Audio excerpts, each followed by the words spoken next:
It began with arrogance and decadence. On the Imperial hive world of Krieg, the aristocratic families became greedy, grasping, and jealous. Led by the vile Council of Autocrats, the planet drifted further and further from the Emperor's light, into petty infighting, corruption, and cruelty. Prideful about their place in the galaxy and wrathful about Imperial authorities, they fortified their planet and rebelled against the Imperial. In the year 433 Millennium 40, the leader of the Autocrats even had the temerity to renounce the Emperor as his divine master and overlord. The arch-heretic directed his forces to seize Krieg's hive cities and slaughter any who remained loyal to the Emperor. Only a lowly colonel in the planetary defense forces named Jerten stoutly refused to take any part in the rebellion. Jerten and his followers retired to the only remaining loyalist hive city named Ferrograd, dug in and waited for the inevitable. The Imperial authorities told Jerten that help from without was not forthcoming, and it was his duty to the God Emperor and to all of mankind to exterminate the traitors by any means necessary, and reconquer the planet with all haste. Jerten and his loyal Mechanicus, Archmagos Griel, decided on the darkest of courses. The only way to fulfill their orders, to survive the rebellion and restore the world to its rightful master, was to use the ultimate weapons available. Jerten ordered hidden caches of nuclear missiles to be seized and fired upward into Krieg's atmosphere and detonated.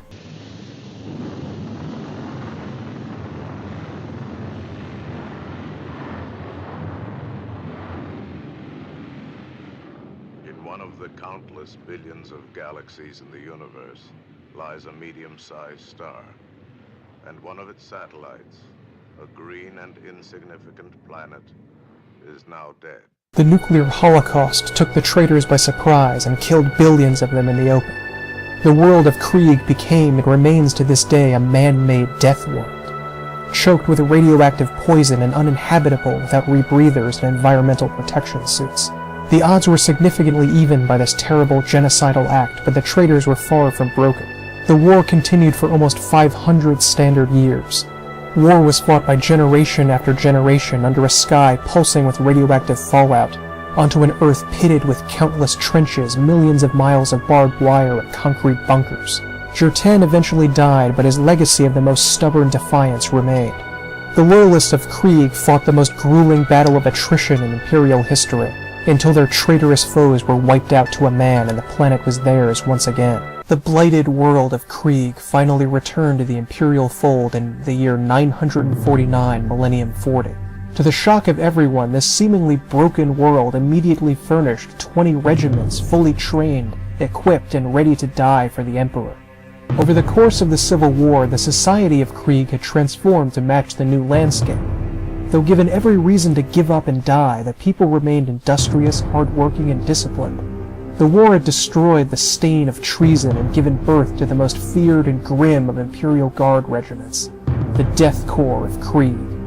So named because they considered themselves already pledged to death, and death is the highest reward a man can have. After the surface was destroyed and unlivable, the Kriegers dug thousands of giant subterranean cities, shielded with lead and concrete to prevent the deadly fallout from reaching them. Burrowed into the womb of the earth were endless munitions factories with expert workers churning out masterworks of weaponry, tanks, and ammunition. The entire planet had become a mighty war machine, and its people merely cogs in that engine of destruction. Krieg has no other industry or resources to offer the Imperium, only war materiel, the most important of which is its citizens. On the wastelands of Krieg, everyone is trained from birth to embrace their role as guardsmen. Training is constant, brutal, and frequently fatal, leaving only the toughest soldiers to serve the Emperor. The distinctive uniform of the Death Korps includes a greatcoat and a ubiquitous gas mask with a skull motif. From childhood, the Death Korps is taught to wear their rebreather mask like a second skin, thus making them perfect to fight in the harshest and most toxic landscapes known to mankind. The Krieg often never take off their masks, even when conditions permit, thus making them unsettling and faceless even to their fellow humans. Their distinctive greatcoats and bayoneted hot-shot las rifles make them fearsome to behold. The Death Korps is unpopular with other Imperial Guard regiments, because they are known to be taciturn, overly harsh, and fatalistic. The Great War of Krieg created a cult of sacrifice where any and all prices had to be paid in lives to serve the Emperor. The Death Korps is known to visit savage executions under draconian discipline to other regiments not suited to Krieg's standards of conduct. The Death Korps is famously merciless, even going so far as to massacre fellow guardsmen on at least one occasion for the treasonous action of parleying with the enemy, during an event known as the Castigation of Durandus. The Death Korps was sent to bring the renegade hive world of Durandus back into the Imperial fold. The Corps blasted the capital city of the world with massive artillery shells for 10 standard years, until the city was reduced to pulverized dust. That was 5 years after the city had offered its unconditional surrender, and 2 years after all signs of life had ceased. Combat doctrine among the Krieg states that as long as their ability to fight and willingness to die are greater than their enemies, then the battle is already won. It's just a matter of attrition until the enemy succumbs. And that attrition can be frighteningly high, with decimation of entire battalions being routine. The Death Korps never show the slightest weakness in the face of death. The soldiers fight so hard and are so ruthless with their own lives that Imperial commissars, usually present to encourage soldiers to fight and die, actually have to restrain the Death Korps from making futile sacrifices of themselves, rather than engaging in tactical withdrawals. So horrifying is the concept of retreat to the Death Korps. When attacking, the Death Korps prefer to charge, launching a massive strike over a broad front with a creeping barrage of artillery shells, keeping a curtain of fire in front of them. More than any other Imperial Guard regiment, the Corps likes to get to grips with the enemy with bayonets and other close combat weapons, like power swords and chain axes. But the true strength of the Corps lies not in attack, but defense. The Death Korps are the undisputed masters of siege warfare in the 41st millennium. They know how to construct brilliant trenches. Barbed wire, mud, and concrete are their true home. They know how to dig deep, how to fortify the earth itself against foes. And most of all, how to endure. How to withstand the horrid violence thrown against them. How to face nightmares and horrors and violence that no human being could ever possibly withstand. And yet they still endure. They still last. They stand up no matter what the cause, no matter what the odds, against the unbelievable conditions of putrid gas, radioactive bombs, hails of shells, and alien nightmares. The Death Korps are, aside from the obliterated squat abhumans, the greatest artillerists in the Empire.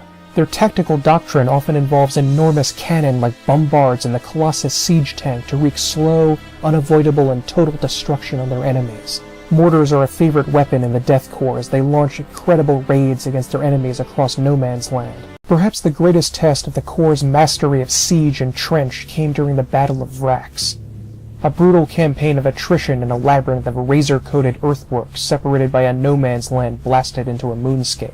The Corps were in their element, launching countless trench raids, kidnapping prisoners for interrogation, noting gaps in barbed wire and sniping foes who dared approach them. The war lasted 14 standard years. 14 years the Death Korps lived in unimaginable conditions next to the bodies of their dead comrades. Every single moment they endured bombardments of shell, shrapnel, and mortar, heavy bolter fire raking away scores of their number. Despite the massive exsanguination, never seen before even by the Krieg, they never gave up. Their discipline was iron even when whole armies were swallowed up by the hell of the trench lines. The Corps was unbreakable, and eventually the war of attrition worked in their favor. Even after the arrival of the loathsome Chaos Space Marines, the Death Korps managed to rally and strike against the forces of hell. The siege of Vrax was lifted. The Corps and the Emperor were victorious. But celebration and happiness were never felt by any surviving guardsmen, because to live for the Death Korps is a terrible shame. Even in victory, the Corps remained grim, cold, and thirsting for more carnage to devour them. They departed Vrax, a planet they helped to turn into a wasteland, a planet with no life left on it, and they went in search of more enemies of the Empire so they could die in his name. The Corps is regimented in a fairly typical way for an Imperial Guardsman army, with a few major exceptions. Krieg has no officer class or aristocrats to draw leaders from. Almost all commissioned men are regular soldiers promoted from the rank and file, often by dint of being among a tiny few to survive the grueling meat grinder of combat. The Corps exults in nothing but death. There are no medals, no awards, no ceremonies for valor. The officers often go by a mere numeric designation. Thus, the commander of Battalion 846 will be known as Lieutenant Colonel 846. The only pretense to sentimentality allowed is the carrying of relics, such as bones, ossuaries, and other recollections of death. The Death Korps also do not have battlefield medics. That rank is filled by the Corps Quartermaster, a man trained to find severely injured guardsmen, determine whether they can move of their own power, and, if they cannot, give them an honorable field execution. The 41st millennium is a time of ending. The waning days of Imperial glory when the enemies of humanity beset every frontier and multiply without limit. The Death Korps of Krieg are the greatest living embodiment of this age of terror and violence. They have already broken down their own ego, broken their hearts to endure suffering and become pitiless. The cult of sacrifice is the cult of death itself. Dying is the point of living, to overcome their shame and disgrace at almost falling out of the Emperor's grace. They die with the fanaticism of the penitent. They exude the sense of futility and fatalism needed by the increasingly dire state of affairs in the Imperial. The Corps are utterly devoted to one thing, destroying themselves for the Emperor. The tithe they pay to the Imperial authorities is a blood tithe, their own blood. Krieg has already accepted the doom of their race in the blood-soaked radiation fields of their crushed homeworld. In the scarred wastelands of human civilization in the 41st millennium, the only emotion the Krieg permit themselves is pride. After sloughing off joy, love, fear, and hate, the only thing they have waking up is pride in themselves and the accomplishments of their people. The entire world of Krieg takes tremendous pride in the nuclear holocaust they rain down on their own people. Pride in their resistance against any odds. Pride in being the most unshakable force in the galaxy. And of course, pride in death. The ultimate goal of these almost emotionless warriors is the glorious and heavenly feeling of pride, when they have finally snuffed out their lives for the Emperor and his Imperial. In life, war. In death, peace. In life, shame. In death, atonement.